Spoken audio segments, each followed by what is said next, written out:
Typically when we get the opportunity to write about a former member of the Black and Gold, particularly a former recent member, I would like to think that it tends to be a good thing.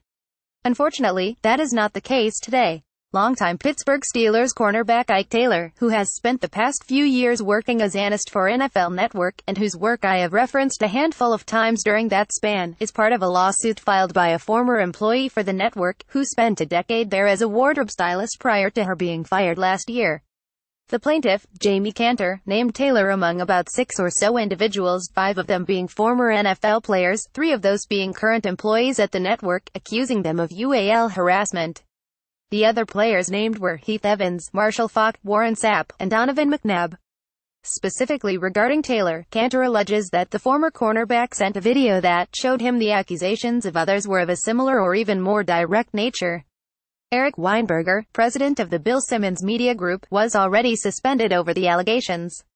The plaintiff's lawyer alleges, further, that the supervisors of the NFL Network employees knew about it. The supervisors observed it, suggesting that the network, at least at some level of corporate priority, would have been aware that such behavior was going on, yet turned a blind eye to it.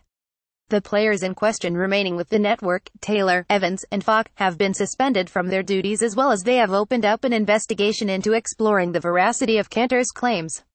These accusations surface in a time during the cultural climate in which UAL harassment is at the forefront of the public consciousness.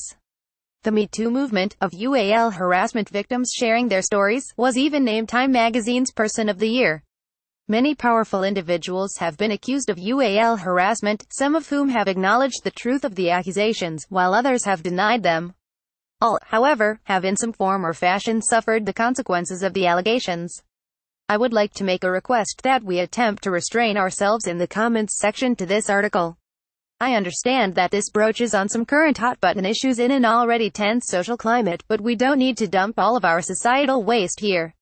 Needless to say, however, I would imagine that many of us will be interested to see how this case, and the investigation, play out for Taylor, who is a beloved member of the Steelers fraternity, remembered fondly for his play, as well as his demeanor, and his charity. I certainly hope that the allegations, all of them, are untrue, but if they are, the individuals found to have done wrong should be held accountable for their actions.